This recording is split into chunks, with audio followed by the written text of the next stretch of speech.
Good morning mga viewers at mga subscribers, sa aking mga friends, old and new friends. Ayan, ito na naman ako sa aming tanim na plums kasi checking ko mga may nanigas na sa kinagat ng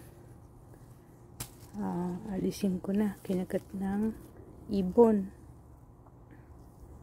Ayan, kinagat ng ibon. Nasarapan sila sa sobrang tamis. Ayan, hinog kasi sa puno. Yung kasi tinikman ko na hilaw ay yung tinikman ko maasim, hindi pa hinog. Ayan, tinikman ko mukhang hinog na siya pero matigas pa. Ito, kagat ng ibon. Yan, naalis ko na kasi tamis yan eh. Gustong gusto ng ibon. Yan, yan siguro yung ginagawang champoy o yung mga dried fruits. Ayan, hugasan lang yan. Yung gitna, yung gilid, pwede pa rin yan. Kung marunong kayong gumawa ng candy, pag pupunta kayo sa Amerika, iyan ang magandang gawing candy. Kasi, galing talaga sa puno. Hindi artificial. Pag artificial kasi ang candy, walang lasang prutas. Hindi nyo malalasahan ng prutas. Pero pagka talagang prutas yung ginawa yung candy, masarap yung candy. Lasang lasa talagang prutas. Yan, alisin ko. Yung iba kasi pwede pa yan eh, kahit may kagat na ng ibon, mas matamis. Kaya nga nila kinagat eh, kasi mas tamis. Hindi ko kasi nalagyan ng, hindi ako nakapaglagay ng pangbugaw sa ibon para makatikim din sila ng prutas. Kaparte pala yung mga may ilap na ibon sa mga pananim. Nako, pati itong nasa loob napasok na ng ibon kasi pinahihinog ko. Hindi ko naman maani kasi pag inani ko ito ulit, titikman ko. Yung huli kong inani, maasim. Maasim siya. Mas matamis pa yung may kagat ng ibon. Kaya ang daming nahuhulog ko. Sa sobrang init. Mulang-mula yan. Ito naman. Ay siya, malambot na. Baka pwede na to.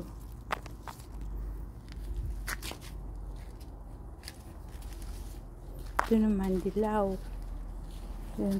May nabulok na rin sa sobrang init. Ito napangos na. Natikman na ng ibon. Maninigas na rin yan.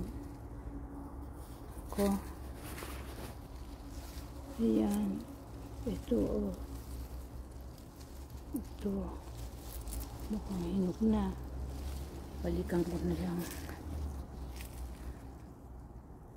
Marami kasing nasasayang na prutas pagka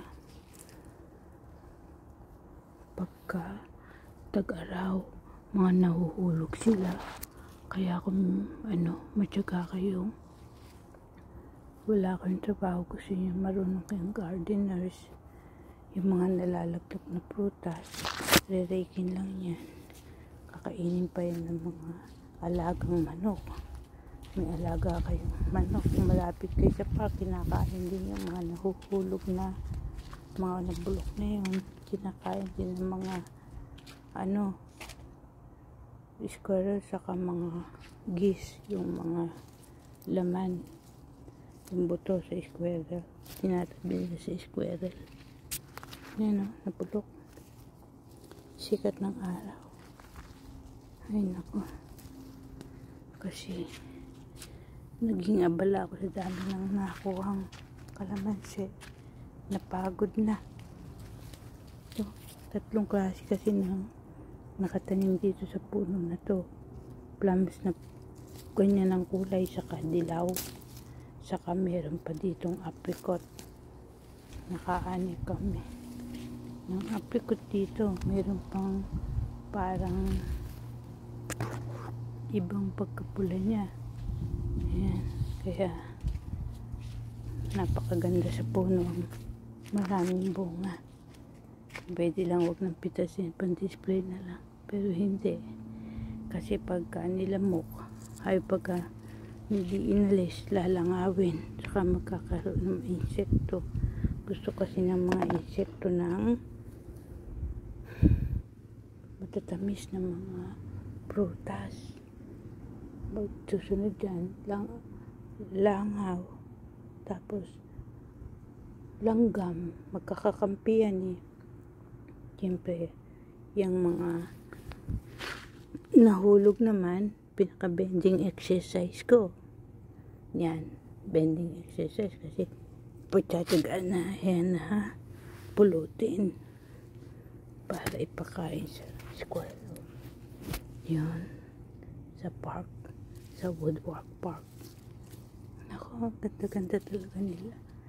Ayan. Ayan.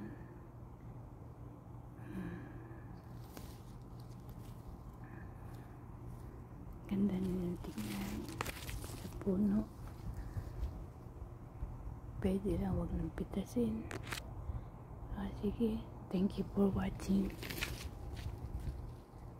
See you on my next vlog.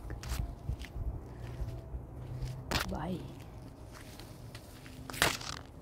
If you are new on my YouTube channel, BC58, don't forget to click subscribe and read all the description on all my video blogs. My video blogs, just type BC58, all video blogs. Yung may linya sa ilalim, hyphen BC-58. Bye. Thank you for watching. Bye.